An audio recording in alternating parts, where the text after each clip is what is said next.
It's a cutthroat. Everything in agriculture seems like it's cutthroat anymore.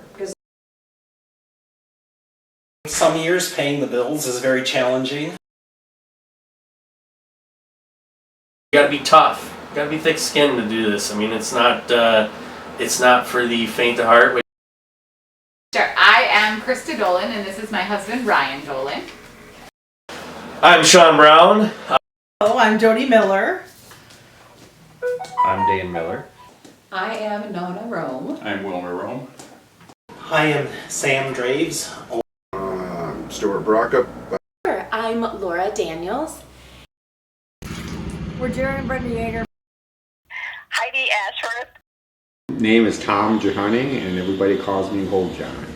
My family and I farm outside of Cobb, Wisconsin. And at one time, just a few months ago, we were dairy farmers. And now we have converted our herd to a beef herd. Oh, we have a dairy farm. We raise calves and milk cows and crop about 250 cows and part of the freestall setup. That's pretty much takes care of most of our day. Grandpa bought this farm 1958. It's been a dairy farm for 70 years, and it's gone from a little 30 cow dairy and a little red barn to, in early 1972, we had a barn fire. And so my dad built a new barn in the winter of 73, and then at that time it went to 65 cows. And then in 1981, we added another addition on the barn and went to 84 cows. Okay, we are a dairy farm. We milk 260 cows twice a day. Total with replacement heifers and dry cows, we have about 600 animals. Ryan's dad, Paul, bought the farm in 1977, and this parlor and freestall setup was built in 2007. We became 50% owner in 2009, and at that time we became an LLC. Grew up on a family farm with registered brown Swiss. We milked 46 cows. It was about a 140 acre dairy farm. We milk cows. We have, right now I'm milking 30. Yep, 30. And have about 40 young stock and dry cows running around. We just grow our own crops for the feed. And buy some bedding. We have a double six parlor with a pack barn. It was like a 300 acre farm with probably like 140 tillable. It had like, when we sold out, it had like 52 milk cows plus young stuff. 260 acres is 100 tillable. I got 40 milk cows. Farm that we had when we were milking cows was about 250 milking cows, and then we raised all of our young stock all the way down to baby calves. And our farm was set up as a hybrid farm.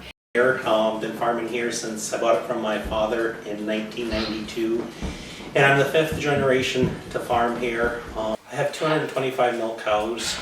We milk 70. We probably have 180 total head. When I started farming about 44 years ago, I got started right out of high school with Dad. My parents wanted to get out of farming, time to retire, and my husband and I kind of took over the farm at the time. It wasn't what I wanted to do when I graduated high school, but I don't know, going to college and I worked in an office for a little while, I kind of didn't really like that, so I figured this wasn't too bad. I grew up on a dairy farm when I was little.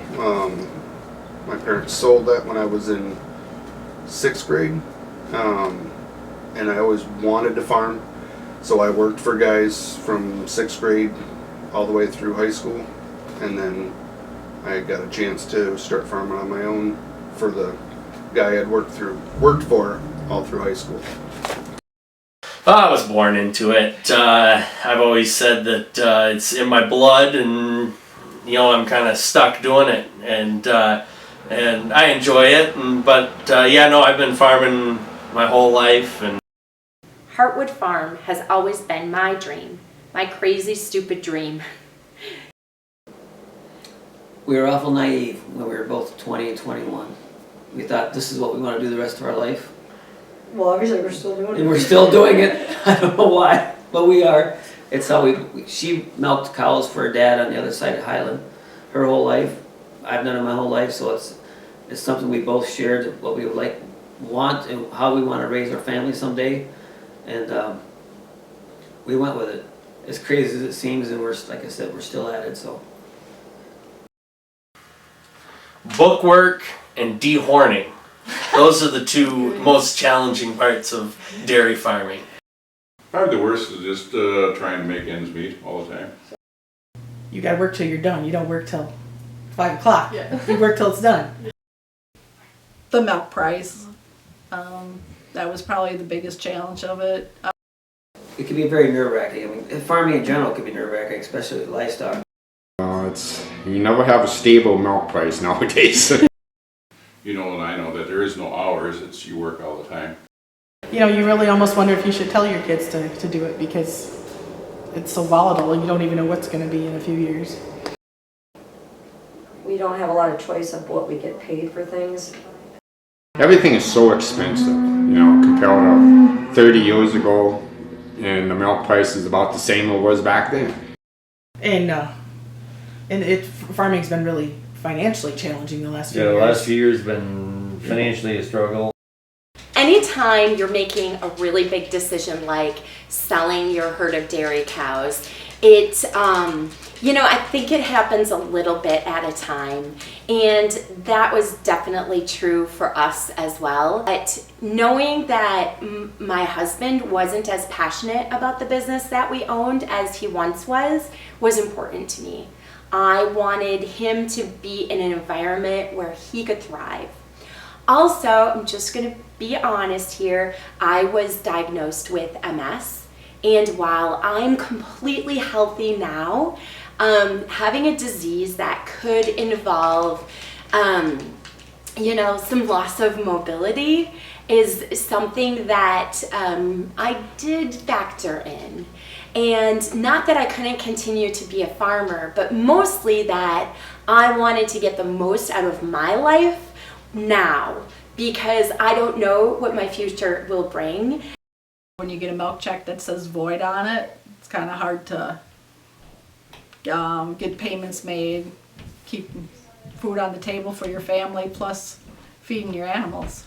It got to the point where instead of losing it, you might as well just sell it and take what you get for it.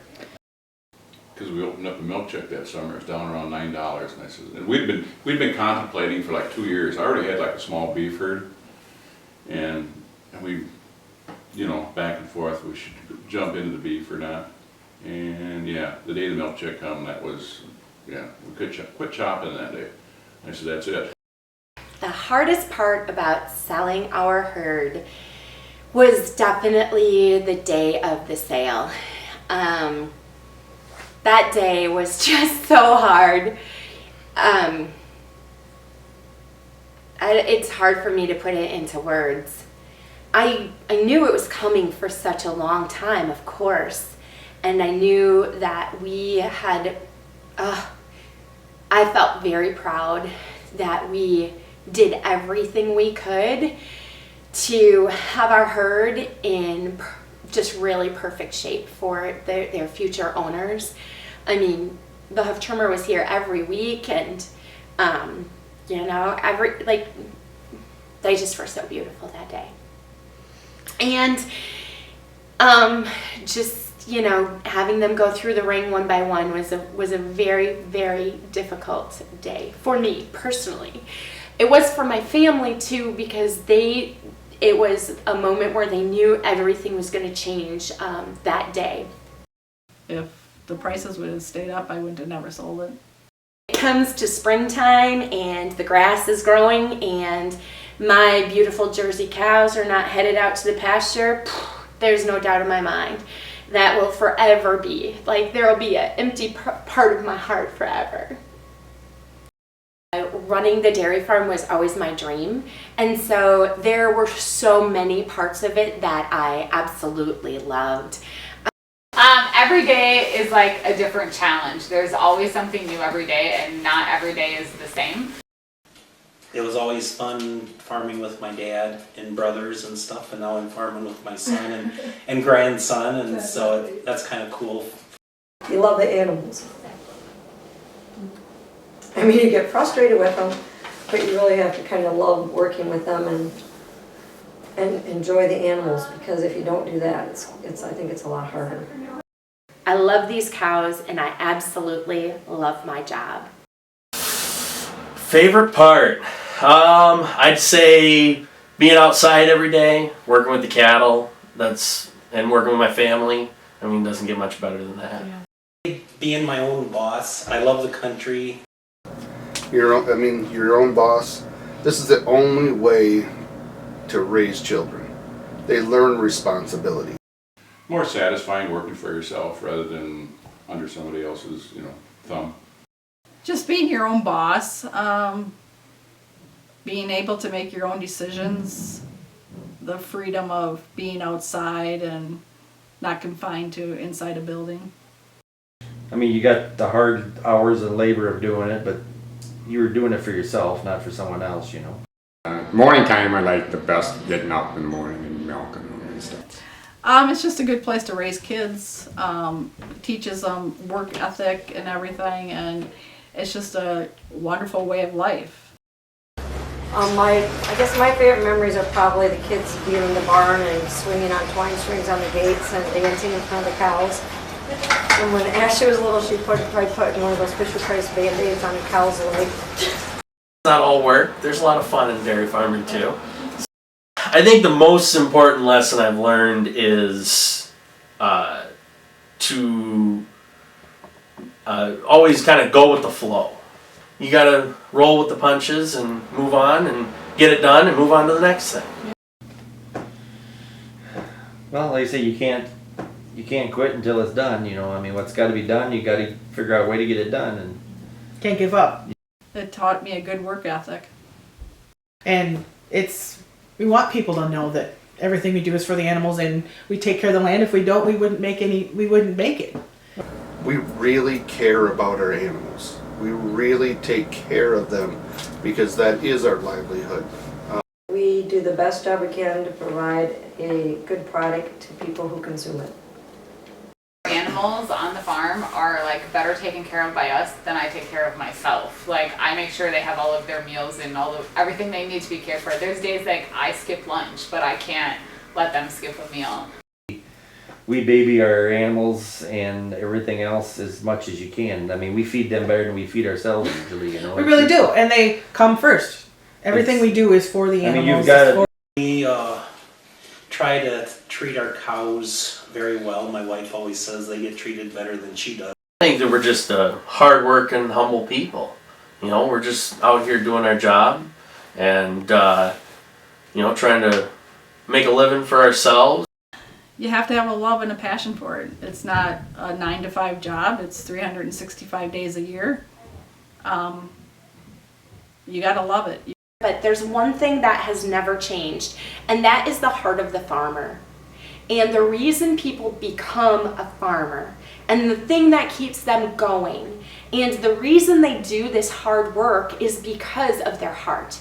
It's because they believe in it.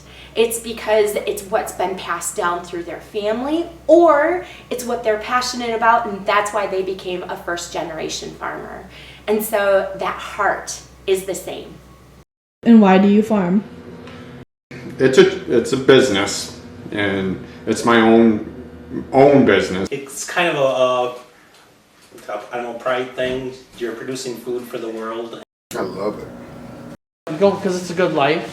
It's good, honest living, and It's become my passion. Like, I couldn't. Some mornings I wish I could hit the snooze and roll over and cover up my head and go back to sleep, but it's just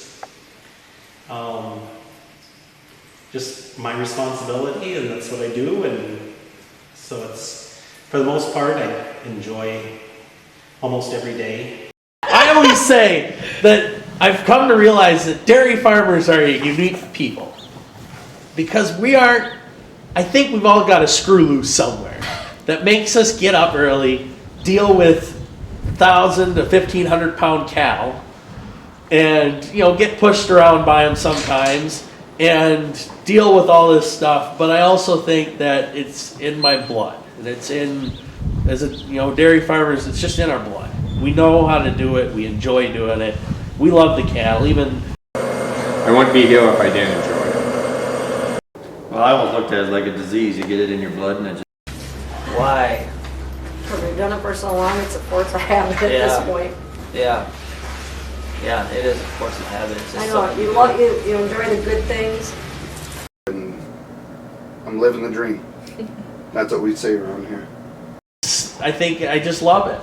I don't know if there's anything real rational about it, but I love it. I love it. If I won the lottery, I would go out and buy a dairy farm the next day.